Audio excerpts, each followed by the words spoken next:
येत्या 10 नोव्हेंबरला TET परीक्षा देणाऱ्या सर्व शिक्षक बंधू भगिनींना माझा नमस्कार आणि आपल्या यूट्यूब चॅनलवर तुम्हा सर्वांचे खूप खूप स्वागत. आपण TET परीक्षेसाठी एक सिरीज लॉन्च केलेली आहे, ज्यामध्ये आपण यापूर्वी झालेल्या प्रश्नपत्रिकेमधील सर्व विषयांचे प्रश्न डिटेलमध्ये एक्सप्लेन करत आहोत. यापूर्वी आपण जी 2021ला परीक्षा झाली होती त्याचा पेपर 1 त्याचे मराठीचे 30 प्रश्न, इंग्रजीचे 30 प्रश्न, अध्यापनाचे मानसशास्त्र 30 प्रश्न आपण यापूर्वीच ऑलरेडी अपलोड केलेले आहेत. जर तुम्ही व्हिडिओ पाहिला नसेल तर पाहून घ्या. आज आपण घेतोय 5वा भाग. फक्त 4था भाग गणिताचे 30 प्रश्न राहिले, ते आपण येत्या काही दिवसात अपलोड करणार आहोत. तर या चॅनलसोबतच राहा. चॅनल सबस्क्राईब केल्यानंतर सबस्क्राईब करा आणि तुम्हाला व्हिडिओ आवडला असेल तर शेवटला नक्की कमेंट बॉक्समध्ये नक्कीच कमेंट करा. चला वेळ वाया न घालवता आपण आजच्या व्हिडिओला सुरुवात करूया. आज आपण घेतोय परिसर अभ्यासाचे 30 प्रश्न, जे आहेत 121 पासून 150 पर्यंत. तर पहिला प्रश्न आपल्याला काय सांगतोय बघा. मैदान या नावाने ओळखला जाणारा जो प्रदेश आहे तो कोणता प्रदेश विचारला. मैदान या नावाने. तर बघा, छत्तीसगड राज्याचा दक्षिण भाग आणि ओडिशा राज्याचा नैऋत्य भाग हा मैदान नाही आहे. छत्तीसगड राज्याचा मध्य भाग आणि ओडिशा राज्याचा पश्चिम भाग हा पण मैदान नाही आहे. पूर्वेचे पठार हा सुद्धा मैदान नाही आहे. तर आपलं बरोबरचं उत्तर आहे कर्नाटकचे पठार, ऑप्शन नंबर डी. चला आपण पुढचा प्रश्न बघूया. काय म्हणतो बघा, सखोल शेती. लक्षात घ्या, सखोल शेती याचा अर्थ आहे बघा, पारंपरिक शेती म्हणजे जे लोक कमी शेती असते ज्यांच्याकडे, त्याला सखोल शेती म्हणतात. म्हणजे फक्त उदरनिर्वाहासाठी शेती. जर तुम्हाला लक्षात आलं तर उदरनिर्वाहासाठी शेती असते. यामध्ये काय व्यापार करण्यासाठी म्हणजे बिझनेस म्हणून ही केली नाही जात, तर उदरनिर्वाहासाठी शेती केली जाते. त्याला आपण म्हणतो सखोल शेती. बघा, एकाच प्रकारचे मोठ्या प्रमाणात विस्तीर्ण क्षेत्र असणार का उदरनिर्वाहासाठी शेती केली? विस्तीर्ण क्षेत्रात असणार का? नाही असणार. त्यामुळे पहिलाच ऑप्शन चुकला. मग ज्याच्यामध्ये आहे तो कॅन्सल करा. हा गेला. इथे पण आहे, आपण गेला. आणि इथे पण आहे, आपण गेला. आपण पुढचे 2 पर्याय वाचले सुद्धा नाहीत, तरी आपल्याला बरोबरचं उत्तर मिळालं बघा, ब. तर वाचून घेऊ. पण पर्याय काय म्हणतोय, मनुष्य व पशुपाळाचं जास्तीत जास्त बरोबर आहे, कारण उदरनिर्वाहासाठी शेती करतायत. आणि मर्यादित यांत्रिकरण नसतंच बघा. हे दोन्ही पर्याय बरोबर आहेत. आपला ऑप्शन आहे ब आणि क बरोबर, ऑप्शन नंबर बी. बघा, कोणत्याही प्रश्नाचं उत्तर मिळवण्याची सोपी टेक्निक असते. जर तुम्ही एलिमिनेट मेथडने गेला तर तुमचा वेळसुद्धा वाचेल आणि तुमची ॲक्युरेसी 99% एवढी तुमची ॲक्युरेसी येऊ शकते या अशा पद्धतीतून. चला आपण पुढे बघू. गुजरातच्या सीमेशी लागून असले महाराष्ट्र जिल्ह्यांचा गट. बघा, गुजरात या बाजूला आहे महाराष्ट्राच्या. मग गुजरातला कोणकोणते जिल्हे लागलेत बघा. पालघर लागले, त्यानंतर नाशिक लागले, त्यानंतर धुळे लागले आणि त्यानंतर नंदुरबार लागले. कित्येक जणांचं कन्फ्युजन होतं बघा की धुळे लागले का नाही लागले. तर तुम्ही जर नकाशा असं बघितलात तर धुळे असं आहे बघा मध्ये, आणि इकडे नंदुरबार आहे वरती, इथे धुळे आहे. तर धुळे बघा वरती मध्य प्रदेशला सुद्धा लागले. गडबड होऊ शकते तुमची. वरती मध्य प्रदेश आहे, मध्य प्रदेशला सुद्धा धुळे लागले आणि या बाजूला गुजरातला सुद्धा लागले. तर गडबड करू नका. कॉन्सेप्ट तुमचे क्लिअर असू दे. हा वरती नंदुरबार आहे, इथे नाशिक आहे, तर इथे पालघर आहे. ओके. जळगावचा तर प्रश्नच नाही. जळगाव इकडे या बाजूला. जळगाव कसं लागेल सांगा गुजरातला? नाही लागणार. ठाणे तर या बाजूला आहे. पालघर वेगळा होऊन ठाण्यातून वेगळा झालं आहे. ठाणे या बाजूला आहे. ठाणे कसं लागणार? पूर्वी लागत होतं. जेव्हा पालघरची निर्मिती झाली नव्हती तेव्हा ठाणे गुजरातला लागत होतं, परंतु आता लागणार आहे का? नाही लागणार आहे. पुन्हा इथे ठाणे आले. ठाणे तर लागणारच नाही. मुंबई पण नाही लागणार. ओके. चला बघूया आपण पुढचा प्रश्न. तुम्हाला उत्तर कळालं असेल, नंदुरबार आणि धुळे. सर्वसाधारण मासे यांच्याशी विसंगत बाब खालीलप्रमाणे कोणती? मासे. तर लक्षात घ्या, काही मासे दीर्घायू बरोबर आहे, काही मासे अल्पायुषी, हे पण बरोबर आहे. हृदय 3 कप्प्यांनी, इथं तुम्ही लक्ष ठेवलं पाहिजे. 3 कप्प्यांचं हृदय कोणाचं असतं? जे सरीसृप प्राणी आहेत, सरीसृप प्राणी आहेत त्यांचं 3 कप्प्यांचं असतं. फक्त मगर सोडून. मगरीला 4 कप्पे असतात. याच्यामध्ये मगर अपवाद आहे. 4 कप्पे असतात हृदयाला. माणूस किती कप्पे? 4 कप्पे. परंतु मासे जे आहेत यांच्या हृदयाला असतात 2 कप्पे. त्यामुळे यांच्या रक्तामध्ये जे ऑक्सिजनयुक्त रक्त आणि जे विना ऑक्सिजनयुक्त रक्त ते एकमेकात मिसळतं। आणि हे प्राणी कसे असतात बघा, तापमान आजूबाजूच्या तापमानानुसार बदलते, शीत रक्ताचे असतात, लक्षात घ्या। आणि मनुष्य जो काय आहे तो आपण कसले आहेत, उष्ण रक्ताचे। म्हणून आपल्याला बघा गरम खूप झालं तर घाम येतो आणि खूप थंडी लागली असेल तर आपल्याला गरम करावं लागतं स्वतःला, कारण आपलं टेम्परेचर आजूबाजूच्या टेम्परेचरनुसार बदलत नसतं। मासे शीतरक्ती आहेत म्हणून त्यांचं टेम्परेचर बदलतं। पक्षीसुद्धा उष्णरक्ती आहेत बघा, पक्ष्यांचं हृदयसुद्धा किती कप्प्यांचं आहे, 4 कप्प्यांचं आहे, हे लक्षात घ्या। जर तुम्ही क्रम लक्षात घेतला, सजीव प्राणी कसे निर्माण झाले, तर पहिले मासे निर्माण झाले 2 कप्पे, नंतर त्यांच्यापासून सरीसृप प्राणी निर्माण झाले 3 कप्पे, त्यानंतर काय झाले, जे आपण निर्माण झालो, आणि नंतर पक्षी निर्माण झालेत।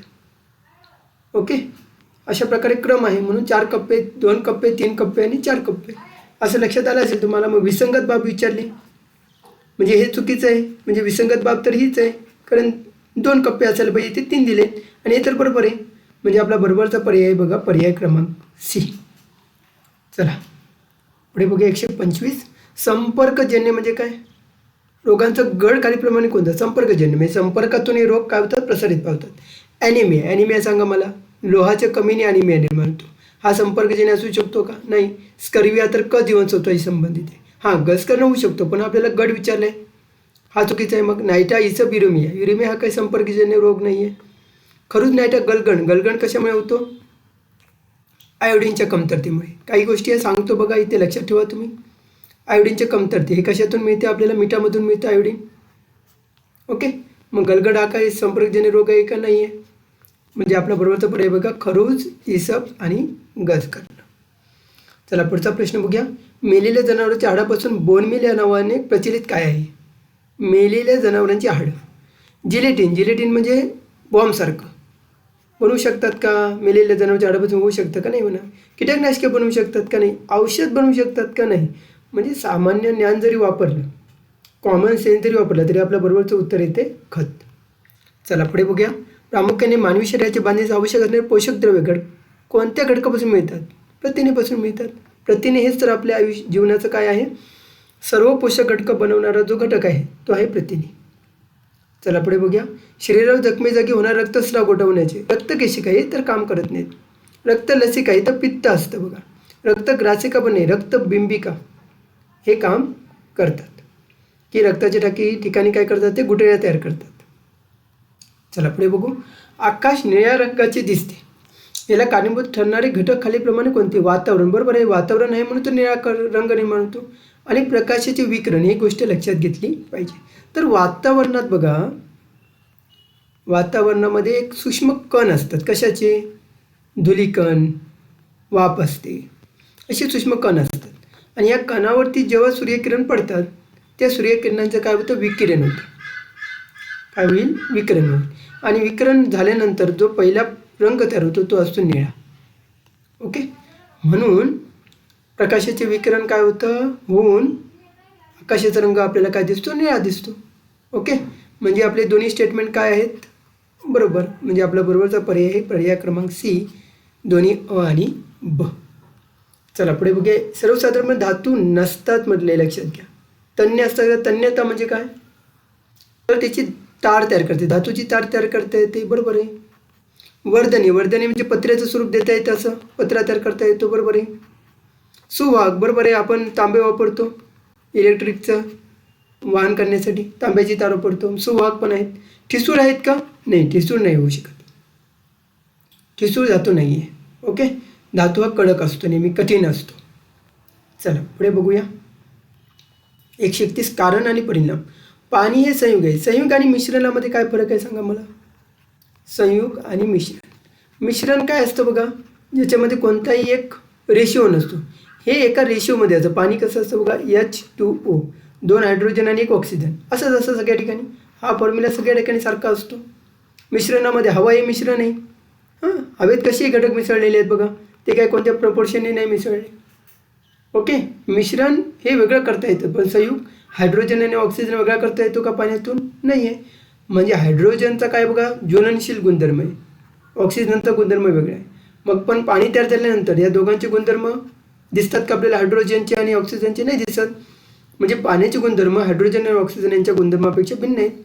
आपण हे पण बघितलं बघा, NaCl हे सुद्धा काय आहे हे आपण प्रश्न विचारतील. हे म्हणजे मीठ. Na म्हणजे काय? सोडियम. आणि Cl म्हणजे काय? क्लोरीन. तुम्ही सेपरेट करून बघा. सोडियम हा काय आहे? खूप ज्वलनशील धातू आहे. नुसतं हवेत ठेवला तरी तो पेटतो. मीठ पेटतं का मग? क्लोरीन हा तर खूप भयानक वास येतो, पाणी साफ करण्यासाठी आपण टाकतो. मिठामध्ये असं काय आहे का? नाही आहे. म्हणून NaCl हे काय? संयुग आहे. म्हणजे दोन्ही गुणधर्म बरोबर आहेत. जेव्हा संयुग तयार झालं की त्याच्यातले जे मूळ घटक आहेत त्यांचे गुणधर्म त्या संयुगामध्ये दिसत नाही. तसंच म्हटलं आहे ना, भिन्न आहेत म्हटलं. हो बरोबर आहे. म्हणजे दोन्ही अ आणि ब. चला पुढचा प्रश्न. परिसंस्थेतील विघटक हा घटक अन्न साखळीमध्ये कोणती क्रिया करण्याचे काम करतो? विघटक बघा खूप महत्त्वाचे. हां, विघटन करणारे घटक खूप महत्त्वाचे आहे. नाहीतर जमिनीवर काय झालं असतं? पालापाचोळा साठला असता किंवा मेलेल्या प्राण्यांचा वास तसंच राहिला असता. विघटक आहेत म्हणून ते विघटन करून टाकतात. सात्मीकरण तर पेशीमध्ये होतं. उत्सर्जनमध्ये एखादी क्रिया घडते आणि त्याच्यातून एनर्जी उत्सर्जन होते. हे पण करत नाहीत. रसाकर्षण पण करत नाही, तर ते संक्रमण करतात. संक्रमण म्हणजे बघा, कोणताही बघा, झाड झाले, झाड पडलं, मेलं, खाली पडलं, त्याची काय होते? पुन्हा माती होते. म्हणजे पुन्हा एकदा माती आणि मातीतून पुन्हा एकदा जीवन, असं हे चक्र सुरू राहतं. म्हणून संक्रमण म्हटलेलं आहे. चला पुढचा प्रश्न 133. भारताच्या संदर्भात प्राचीन इतिहासाचा कालखंड विचारले तुम्हाला. प्राचीन इतिहासाचा कालखंड तो कधी चालू होतो बघा? अश्मयुगीन काळापासून. तुम्ही इतिहास कधी पण सुरू करता बघा वाचायला? अश्मयुगीन काळापासून सुरू करता. तो कुठल्या शतकापर्यंत? 8व्या. आणि 9व्या शतकापासून काय तयार होतो मग? मध्ययुगीन कालखंड. ओके, मध्ययुगीन कालखंड. असे प्रश्न विचारलेले आहेत काळावरती. चला पुढे बघूया. हडप्पा संस्कृती योग्य विधाने विचारलेत बघा. हडप्पा संस्कृती सिंधू संस्कृती बरोबर आहे. हडप्पा संस्कृतीलाच आपण सिंधू संस्कृती म्हणतो. हडप्पा व मोहेंजोदडो ही दोन शहरं पहिल्यांदा सापडली होती. हडप्पा शहर सापडलं होतं म्हणून हडप्पा संस्कृती म्हणतात. समान वैशिष्ट्य, हो दोन्ही शहरामध्ये समान वैशिष्ट्य आहेत. हडप्पा व मोहेंजोदडो आता पाकिस्तानात आहेत. बरोबर आहे. फाळणी झाल्यानंतर ही सगळी पाकिस्तानात शहरं गेलेली आहेत. त्यामुळे तिन्ही पर्याय बरोबर आहेत. अ, ब, क पर्याय बरोबर. चला पुढे बघूया.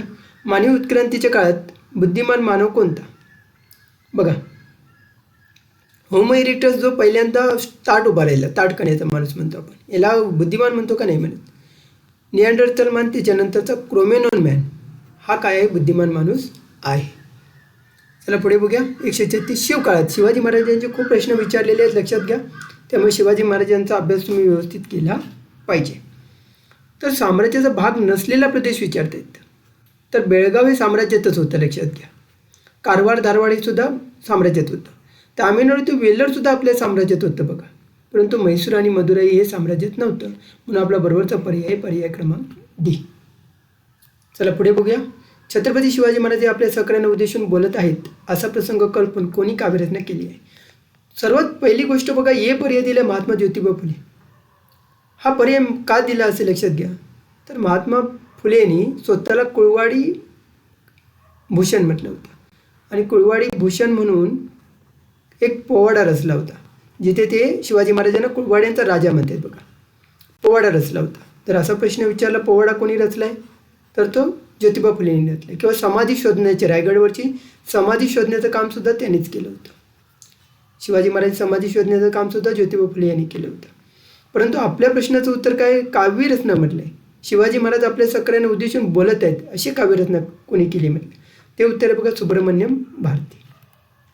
चला पुढे बघू.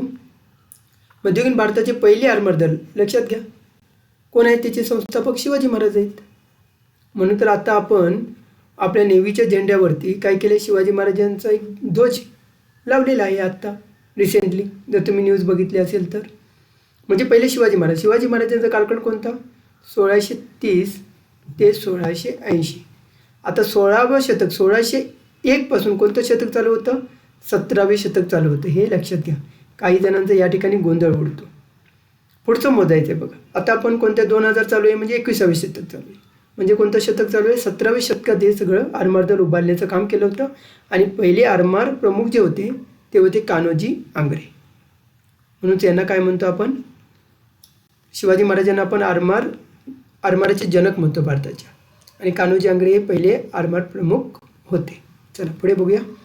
छत्रपती शिवाजी महाराज कुठे जन्म झाला बघा, शिवनेरी. आणि समर्थ रामदास म्हणजे आपल्याला जन्मस्थळ ओळखायचं. कुठे आहे बघा समर्थ रामदासचं जन्मस्थळ, जामठी या ठिकाणी. शिवराय आपल्या सेवकांची सहकार्यांची पित्यासारखी काळजी घेत. या वाक्याशी संबंधित स्पष्टीकरण देताना विद्यार्थ्यांना शिक्षक कोणाचा दाखला देणार नाहीत म्हटले. मदारी मेहतरचा तर देणार, खूप चांगली सेवा केली होती आणि त्यांची ते काळजी पण घेत होते. कान्होजी जेद्यांची पण त्यांनी काळजी घेतली होती.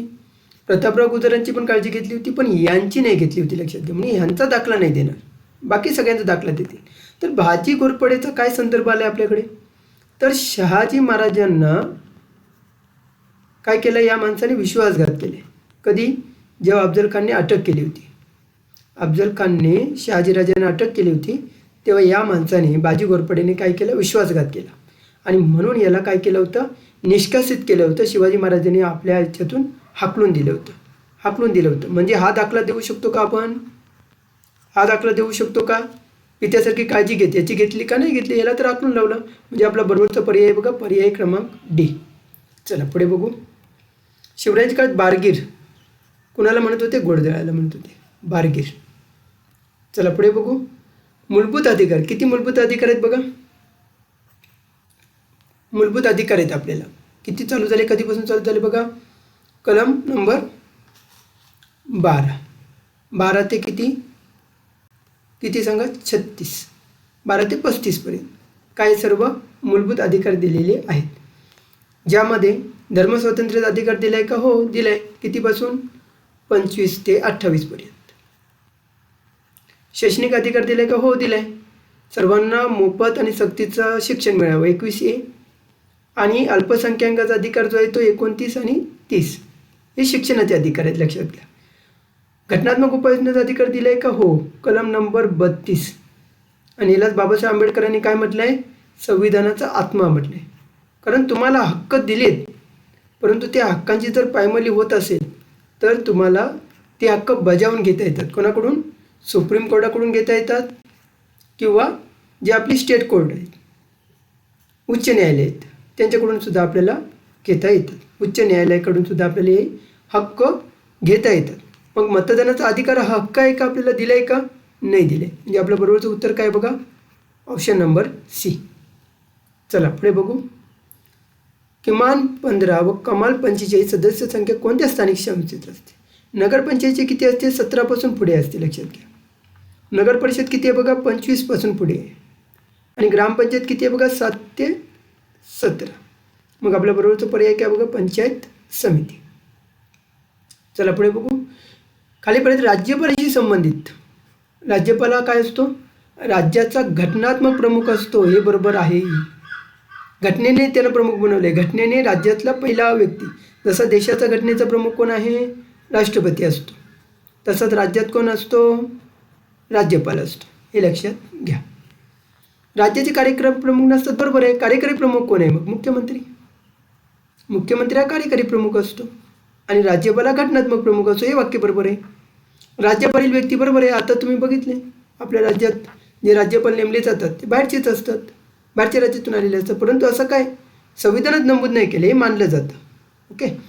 राज्यातील कार्यकारी मंडळ समावेश नसतो म्हणतायत, हाच पर्याय बरोबर आहे आपला. नसतो कसं असतो, म्हणजे कोण कोण असतात बघा कार्यकारी मंडळ. पहिला असतो राज्यपाल, मग असतं विधिमंडळ, मग असतो मुख्यमंत्री, मग असतं मंत्रिमंडळ आणि मग असतो महाधिवक्ता. असं बनून काय बनतं, आपलं कार्यकारी मंडळ बनतं. हे म्हणतात समावेश नसतो कसा असणार. मग विसंगत बाब विचारली तुम्हाला, विसंगत बाब विचारली तर विसंगत बाब असणार 4 नंबर, डी पर्याय बरोबर आहे. चला पुढे बघू. तंतुमय पदार्थ नसणारा पर्याय ओळखा. बाजरीत तर असतो तंतुमय पदार्थ, पालेभाज्यात तर आहेच, धान्याच्या कोंड्यामध्ये पण आहे, पण मार्गारीनमध्ये नाही. म्हणजे आपला बरोबरचा पर्याय आहे डी. पेंच, नवेगाव व चांदोली हा गट प्रामुख्याने कशाशी संदर्भित आहे. शरणवने म्हटले, अभयारण्य म्हटले, राष्ट्रीय उद्याने काय आहेत बघा, ती राष्ट्रीय उद्याने आहेत. महाराष्ट्रात किती आहेत, 6 राष्ट्रीय उद्याने आहेत. कोणकोणती आहेत बरं. सर्वात मोठं बघितलं तर चांदोली, जे आपल्या सह्याद्री पर्वतात आहे. सह्याद्री पर्वतामध्ये चांदोली अभयारण्य आहे, सर्वात मोठं पण आहे. मग कोणते बघा, गोगामल. त्यानंतर कोणते बघा, ताडोबा. हे सर्व तुम्ही कोणकोणत्या जिल्ह्यात येतात ते बघून घ्याल. त्यानंतर कोणते बघा, पेंच नवेगाव. त्यानंतर कोणते आहे बघा, संजय गांधी. कुठे आहे बघा, मुंबईला. असं सुद्धा प्रश्न विचारतात. एका महानगराच्या मध्यभागी असलेलं अभयारण्य कोणतं म्हणतात, पेंच. पेंच हे वेगळं आहे बघा, पेंच. अशी 6 अभयारण्य आहेत महाराष्ट्रात. यालाच आपण म्हणतो राष्ट्रीय अभयारण्य किंवा नॅशनल पार्क म्हणतो. चला पुढचा प्रश्न बघूया. महाराष्ट्रातील सह्याद्री पर्वतीय प्रदेशात आढळणारे प्रमुख आदिवासी जमाती कोणते आहेत बघा, वारली आणि कोकण. तुम्ही वारली जमातीचं बघितलं असेल. वारली जमातीचे ते एक फेमस आहेत. चित्रकारसुद्धा एक फेमस आहे. त्यांची एक वारली अशी एक चित्रकला आहे. बिल्ल कुठे आहेत बघा, वरती आहेत बघा. कोरकूसुद्धा कुठल्या पर्वतात, सातपुडा पर्वतात आहे बघा. बिल्ल कुठे आहेत, सातपुडा पर्वतात आहेत. ते सह्याद्री पर्वतात नाही, इथं सुद्धा बिल्ल आले. आणि कोरकूसुद्धा सातपुड्यामध्ये आहेत.